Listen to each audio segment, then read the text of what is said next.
Hello, आप सभी लोगों का हमारे चैनल में स्वागत है। मैं लेकर के आया हूँ यूपी टेट 2018 सीडीपी यानी कि शिक्षा मनोविज्ञान से संबंधित प्रश्न। इससे पहले के प्रीवियस ईयर के क्वेश्चन पेपर हमने अपने चैनल पर डाल रखे हैं। आप चाहें तो हमारे चैनल पर जाकर विजिट करके देख सकते हैं। तो देरी ना करते हुए अपने वीडियो को स्टार्ट करते हैं। क्वेश्चन नंबर 1 है हमारा, संज्ञानात्मक क्षेत्र का सही क्रम है। ऑप्शन ए मूल्यांकन अनुप्रयोग विश्लेषण संश्लेषण, ऑप्शन बी अवबोध ज्ञान मूल्यांकन संश्लेषण विश्लेषण अनुप्रयोग अवबोधन ज्ञान, ऑप्शन सी ज्ञान अनुप्रयोग अवबोध विश्लेषण संश्लेषण मूल्यांकन, ऑप्शन डी ज्ञान अवबोध अनुप्रयोग विश्लेषण संश्लेषण मूल्यांकन। तो इस प्रश्न का हमारा सही जवाब हो जाएगा ऑप्शन डी ज्ञान अवबोध अनुप्रयोग विश्लेषण संश्लेषण मूल्यांकन। Option D is right answer. अगले प्रश्न पर पहुंचते हैं। अगला प्रश्न है हमारा, निम्न में से कौन सा अच्छे शिक्षण की विशेषता नहीं है। ऑप्शन ए जनतांत्रिक, ऑप्शन बी सहानुभूतिपूर्ण, ऑप्शन सी स्वेच्छाचारी, ऑप्शन डी वांछनीय सूचना देने वाला। तो इस प्रश्न का हमारा सही जवाब हो जाएगा सी स्वेच्छाचारी। Option C is right answer. अगले प्रश्न पर पहुंचते हैं। अगला प्रश्न है, अभिप्रेरणा का प्रत्याशा सिद्धांत किसके द्वारा दिया गया है। Option A Maslow, option B Herzberg, option C Victor Vroom, option D Skinner. तो इस प्रश्न का हमारा सही जवाब हो जाएगा ऑप्शन सी विक्टर ब्रूम के द्वारा अभिप्रेरणा का प्रत्याशा सिद्धांत दिया गया था। Option C is right answer. अगले प्रश्न पर पहुंचते हैं। अगला प्रश्न है, अग्रिम व्यवस्थापक प्रतिमान किस प्रभाव से संबंधित है। ऑप्शन ए सामाजिक अंतःक्रिया, ऑप्शन बी सूचना प्रक्रियाकरण, ऑप्शन सी व्यक्तिक, ऑप्शन डी व्यवहार परिमार्जन। तो इस प्रश्न का हमारा सही जवाब हो जाएगा ऑप्शन बी सूचना प्रक्रियाकरण। Option B is right answer. अगले प्रश्न पर पहुंचते हैं। अगला प्रश्न है, कौशलों के स्थानांतरण के लिए कौन सा उपयोगी है। ऑप्शन ए रेखीय अभिक्रम, ऑप्शन बी शाखीय अभिक्रम, ऑप्शन सी कौशल अंतरण एक गति है ना कि उद्देश्य, ऑप्शन डी तैयारी और अर्जन। तो इस प्रश्न का हमारा सही जवाब हो जाएगा कौशल अंतरण एक गति है ना कि उद्देश्य। Option C is right answer. अगले प्रश्न पर पहुंचते हैं। अगला प्रश्न है, निम्न में से कौन सा शिक्षण का सूत्र नहीं है। ऑप्शन ए अनिश्चित से निश्चित की ओर, ऑप्शन बी दृश्य से अदृश्य की ओर, ऑप्शन सी सरल से कठिन की ओर, ऑप्शन डी निगमन से आगमन की ओर। तो इस प्रश्न का हमारा सही जवाब हो जाएगा ऑप्शन बी दृश्य से अदृश्य की ओर। ये शिक्षण का सूत्र नहीं है। Option B is right answer. अगले प्रश्न पर पहुंचते हैं। अगला प्रश्न है, सूक्ष्म शिक्षण चक्र का प्रथम पद होता है। ऑप्शन ए शिक्षण, ऑप्शन बी योजना बनाना, ऑप्शन सी प्रतिपुष्टि, ऑप्शन डी प्रस्तावना। तो इस प्रश्न का हमारा सही जवाब हो जाएगा option B is right answer, योजना बनाना। Option B is right answer. अगले प्रश्न पर पहुंचते हैं। अगला प्रश्न है, निम्न में से कौन सा अवबोध स्तर के शिक्षण में शामिल है। ऑप्शन ए अनुप्रयोग, ऑप्शन बी तुलना, ऑप्शन सी पृथक्करण, ऑप्शन डी अन्वेषण। तो इस प्रश्न का हमारा सही जवाब हो जाएगा अन्वेषण। Option D is right answer. अगले प्रश्न पर पहुंचते हैं। अगला प्रश्न है, शैक्षिक सुधारों में प्रभावी विकेंद्रीकरण तभी संभव होगा। ऑप्शन ए यानी कि जब खंड व संकुल संदर्भ केंद्रों की भागीदारी बढ़े, ऑप्शन बी यानी कि स्थानीय संदर्भ व्यक्ति उपलब्ध हों, ऑप्शन सी अध्यापक के पास संसाधन और प्रासंगिक सामग्री भी मौजूद हो। सभी सही उत्तर चुनें। ऑप्शन ए क्या है हमारा ए और बी, ऑप्शन बी यानी कि बी और सी, ऑप्शन सी ए और सी, ऑप्शन डी ए बी और सी। तो इस प्रश्न का हमारा सही जवाब हो जाएगा ऑप्शन ए बी और सी यानी कि option D is right answer. अगले प्रश्न पर पहुंचते हैं। अगला प्रश्न है, एक छात्र पढ़ रहा है, उसका नाम लेकर किसी ने बुलाया। आप निम्न में से किस संवेदना द्वारा वह छात्र अपनी अनुक्रिया प्रकट करेगा। ऑप्शन ए स्पर्श संवेदना, ऑप्शन बी ध्वनि संवेदना, ऑप्शन सी दृष्टि संवेदना, ऑप्शन डी प्रत्यक्षण संवेदना। तो इस प्रश्न का हमारा सही जवाब हो जाएगा ध्वनि संवेदना। Option B is right answer. अगले प्रश्न पर पहुंचते हैं। अगला प्रश्न है, पियाजे के सिद्धांत के अनुसार प्रशांस क्रियात्मक अवस्था की अवधि क्या है। ऑप्शन ए जन्म से 2 वर्ष, ऑप्शन बी 2 से 7 वर्ष, ऑप्शन सी 4 से 8 वर्ष, ऑप्शन डी 5 से 8 वर्ष। तो इस प्रश्न का हमारा सही जवाब हो जाएगा 2 से 7 वर्ष, option B is right answer. अगले प्रश्न पर पहुंचते हैं। अगला प्रश्न है, निम्न में से कौन सी बाद की बाल अवस्था के बौद्धिक विकास की विशेषता नहीं है? ऑप्शन ए विज्ञान की काल्पनिक कथाओं में अधिक रुचि, ऑप्शन बी बढ़ती हुई तार्किक शक्ति, ऑप्शन सी भविष्य की योजना की सूझबूझ, ऑप्शन डी काल्पनिक भयों का अंत। तो इस प्रश्न का हमारा सही जवाब हो जाएगा ऑप्शन सी भविष्य की योजना की सूझबूझ, option C is right answer, यानी कि ये बौद्धिक विकास की विशेषता नहीं है। अगले प्रश्न पर पहुंचते हैं।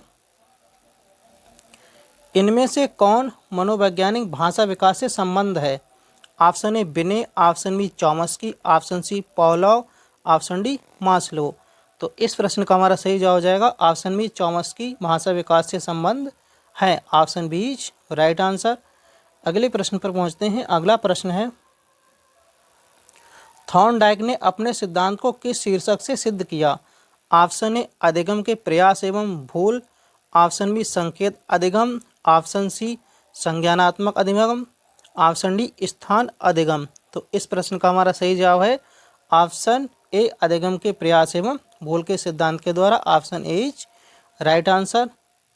अगले प्रश्न पर पहुंचते हैं। अगला प्रश्न है, गिरोह अवस्था किस आयु वर्ग एवं विलंब विकास से संबंधित है? ऑप्शन ए 3 से 6 वर्ष एवं भाषा, ऑप्शन बी 8 से 10 वर्ष एवं समाजीकरण, ऑप्शन सी 16 से 19 वर्ष एवं नैतिकता, ऑप्शन डी 16 से 19 वर्ष एवं संज्ञानात्मक। तो इस प्रश्न का हमारा सही जवाब हो जाएगा ऑप्शन बी 8 से 10 वर्ष के एवं समाजीकरण, option B is right answer. अगले प्रश्न पर पहुंचते हैं। पियाजे के अनुसार संज्ञानात्मक विकास की तृतीय अवस्था निम्न में से कौन सी है? ऑप्शन ए पूर्व संक्रियात्मक अवस्था, ऑप्शन ई मूर्त संक्रियात्मक अवस्था, ऑप्शन सी औपचारिक संक्रियात्मक अवस्था, ऑप्शन डी संवेदनात्मक गामक अवस्था। तो इस प्रश्न का हमारा सही जवाब हो जाएगा ऑप्शन बी मूर्त संक्रियात्मक अवस्था, option B is right answer.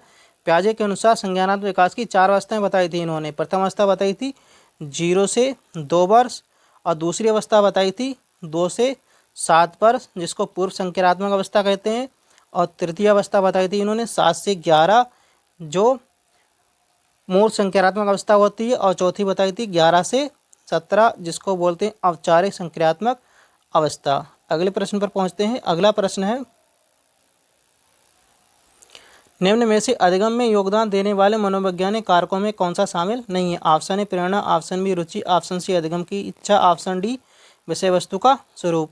तो इस प्रश्न का हमारा सही जवाब हो जाएगा ऑप्शन डी, यानी कि विषय वस्तु का स्वरूप, option D is right answer. अगले प्रश्न पर पहुंचते हैं। अगला प्रश्न है हमारा, निम्न में से सामाजिक मूल्य कौन सा है? ऑप्शन ए प्राथमिक लक्ष्य, ऑप्शन बी मूल प्रवृत्ति, ऑप्शन सी सहायता परक व्यवहार, ऑप्शन डी आक्रामकता की आवश्यकता। तो इस प्रश्न का हमारा सही जवाब हो जाएगा ऑप्शन सी सहायता परक व्यवहार, option C is right answer. अगले प्रश्न पर पहुंचते हैं। अगला प्रश्न है, पश्च अन्वेषण तथा साधन साक्ष्य विश्लेषण निम्न में से किसके उदाहरण हैं? Option A algorithm, option B मानसिक प्रवृत्ति, ऑप्शन सी स्वतः शोध, ऑप्शन डी प्रक्रियात्मक स्थिरता। तो इस प्रश्न का हमारा सही जवाब हो जाएगा स्वतः शोध, option C is right answer. अगले प्रश्न पर पहुंचते हैं। सीखने के वक्र अभ्यास द्वारा सीखने की मात्रा, गति और प्रगति की सीमा को ग्राफ पर प्रदर्शित करते हैं। यह किसने कहा था? Option A Ross, option B एविंग हॉस, option C Skinner, option D M L. विग्गी। तो इस प्रश्न का हमारा सही जवाब हो जाएगा ऑप्शन बी एविंग हॉस, ऑप्शन बी राइट आंसर। अगले प्रश्न पर पहुंचते हैं। निम्न में से कौन सा थॉर्नडाइक के अधिगम के प्राथमिक नियमों में शामिल नहीं है? ऑप्शन ए अभ्यास का नियम, ऑप्शन बी प्रभाव का नियम, ऑप्शन सी सहचार्यात्मक स्थानांतरण का नियम, ऑप्शन डी तत्परता का नियम। तो इस प्रश्न का हमारा सही जवाब हो जाएगा ऑप्शन सी सहचारिता स्थानांतरण का नियम थॉर्नडाइक के अधिगम में शामिल नहीं है। जबकि तीनों कौन से शामिल हैं? ऑप्शन ए, बी और डी। हमसे पूछा क्या है?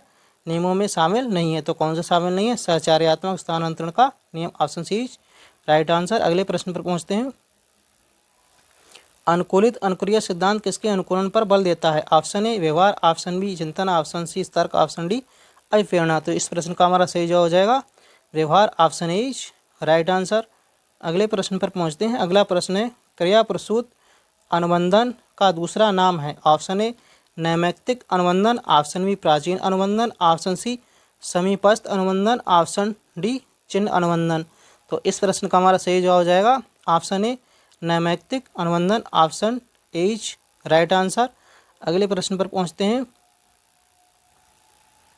निम्न में से कौन सी अधिगम की एक विशेषता नहीं है? ऑप्शन ए अधिगम व्यवहार में अवच्छाकृत स्थायी परिवर्तन, ऑप्शन बी अधिगम प्रणाली की अभिवृद्धि, ऑप्शन सी अधिगम का अवलोकन प्रत्यक्ष रूप से किया जा सकता है, ऑप्शन डी अधिगम एक लक्ष्योन्मुख प्रक्रिया है।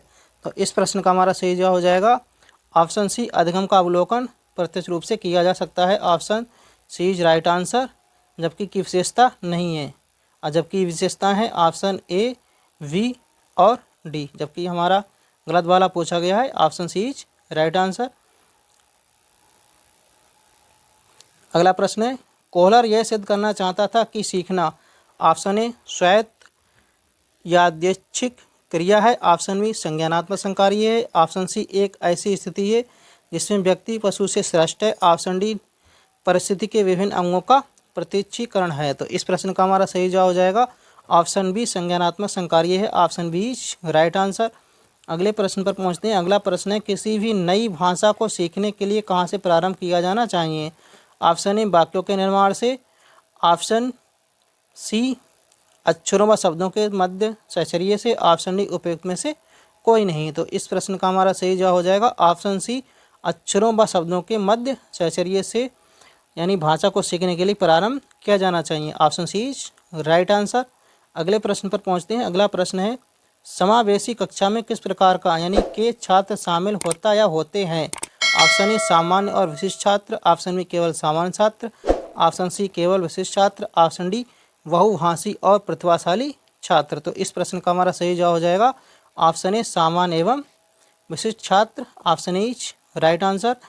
अगले प्रश्न पर पहुंचते हैं। अगला प्रश्न है अधोलिखित में गणित संबंधी अधिगम अक्षमता को कौन सा पद परिभाषित करता है? ऑप्शन ए पठन दोष, ऑप्शन बी गणना दोष, ऑप्शन सी निरस्ता संबंधी दोष, ऑप्शन डी उपर्युक्त में से कोई नहीं। तो इस प्रश्न का हमारा सही जवाब हो जाएगा ऑप्शन बी गणना दोष, यानी गणित संबंधी अक्षमता में कौन सा दोष होता है? गणना दोष, option B is right answer. अगले प्रश्न पर पहुंचते हैं। अगला प्रश्न है समावेशीकरण की सफलता के लिए आवश्यक है? ऑप्शन ए अभिभावकों की भागीदारी का न होना, ऑप्शन बी अलगाव, ऑप्शन सी क्षमता निर्माण का अभाव, ऑप्शन डी संवेदनशीलता। तो इस प्रश्न का हमारा सही जवाब हो जाएगा ऑप्शन डी संवेदनशीलता, option D is right answer. अगले प्रश्न पर पहुंचते हैं। अगला प्रश्न है निम्न में से कौन सा सम्यक का तत्व नहीं है? ऑप्शन ए दैहिक, ऑप्शन बी संज्ञानात्मक, ऑप्शन सी व्यवहारात्मक, ऑप्शन डी संवेदी। तो इस प्रश्न का हमारा सही जवाब हो जाएगा संवेदी, option D is right answer. अगर आपको ये वीडियो अच्छा लगा हो तो वीडियो को लाइक और चैनल को सब्सक्राइब करना ना भूलें। ये वीडियो देखने के लिए आप सभी लोगों का धन्यवाद।